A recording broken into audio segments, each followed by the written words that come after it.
ইউরোপে সবচেয়ে সবুজ শহরগুলির মধ্যে একটি হলো বার্লিন, যা 30 ভাগই সবুজ এবং জল দ্বারা বেষ্টিত।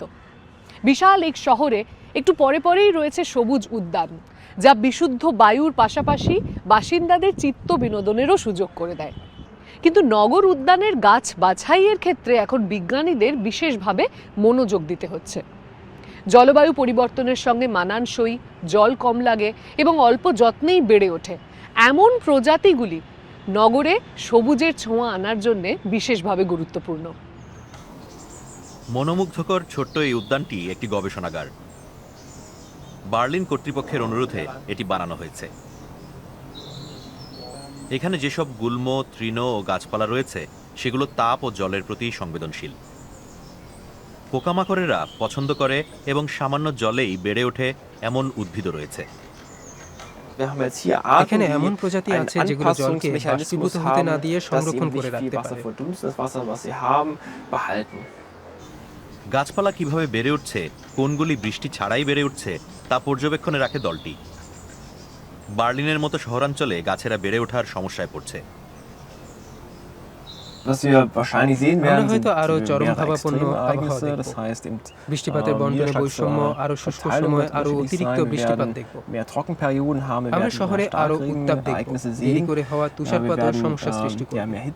যে নতুন গাছ আমরা যোগ করতে চলেছি তাদের সবকিছুর সাথে লড়াই করতে হবে, একই সাথে তাদের যত্ন নেওয়াও সহজ হতে হবে।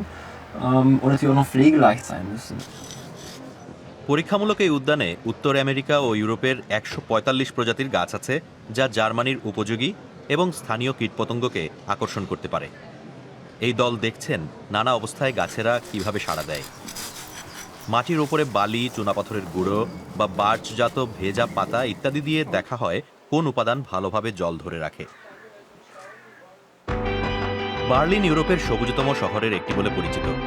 এর প্রায় 30% এলাকা উদ্যান বা বনাঞ্চলের সাথেই নদী, হ্রদ ও কৃষি জমি দিয়ে ঘেরা। প্রকৃতির সাথে সাথেই এই শহর রাস্তা, যানজট, আবাসন এবং অফিস দিয়েও ভরা। কাজেই ক্ষুদ্র সবুজাঞ্চলেরও নিজস্ব উন্নত স্থানীয় জলবায়ু থাকতে হবে, যা গরমকালে শীতল এবং কম বায়ু দূষণ সম্পন্ন। এটা তেমনই এক মরুদ্যান। 8 বছর আগে অধিবাসীরা গুল্ম, গোলাপঝাড় ও অন্যান্য ফুলের গাছ বসিয়ে চার্চ সংলগ্ন উদ্যানে সৌন্দর্যায়ন শুরু করে। অনেক মানুষই বাগান করা পছন্দ করেন, কিন্তু তারা যেখানে থাকেন সেখানে বাগান নেই। তারা আমাদের সাথে যুক্ত হতে পারে। এই ধারণার পিছনে থাকা সংস্থা এরই মধ্যে বার্লিনের অনেকগুলো উদ্যানের ভুল পাল্টে ফেলেছে। মূলত অনুদান থেকেই তারা নিজেদের খরচ চালান। বেশিরভাগ টাকাই গাছের জল দিতে খরচ হয়। এখানে বেড়ে ওঠা গাছগুলো দীর্ঘমেয়াদী খরার সমস্যায় ভুগছে। 10 বছর আগে হলে ফুল গাছের বাগিচাগুলো এই সমস্যায় পড়তো না।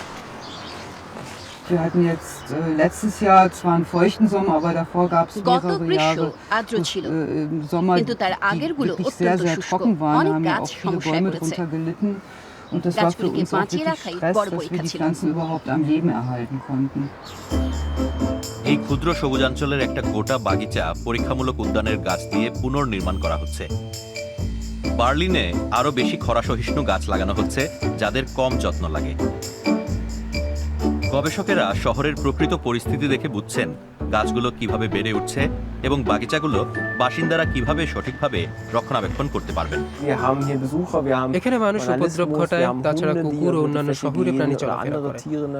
আমাদের এগুলি মাথায় রাখতে হবে। এক্ষেত্রে প্রকৃতি নিজেই পথ খুঁজে নিয়েছে।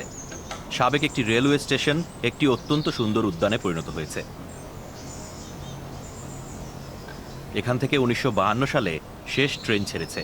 তখন থেকে লাইন ও খালি ঘরবাড়ি প্রকৃতি দখল করে নিয়ে দুষ্প্রাপ্য গাছ ও প্রাণীদের আশ্রয় বানিয়েছে।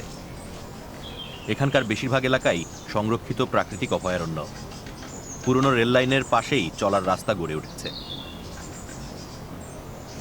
প্রকৃতি শৈবাল ছত্রাকের মতো ছোট জিনিস দিয়ে শুরু করে, এর সাথেই থাকে ঘাস ফুলের মতো উদ্ভিদ। তারপর এখানে সময় নিয়ে বড় গাছ জন্মায়।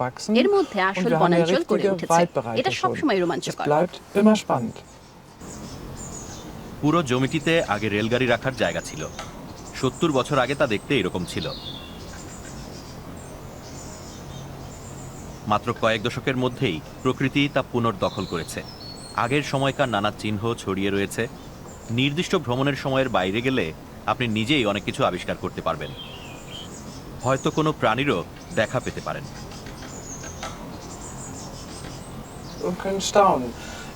বুনো গোলাপ ও শিম জাতীয় গাছে ফুল এসেছে। ছোট বাজ পাখিরা উঠতে শিখে ডাকাডাকি শুরু করেছে। কাঠবিড়ালিরা বাদাম সংগ্রহ করছে।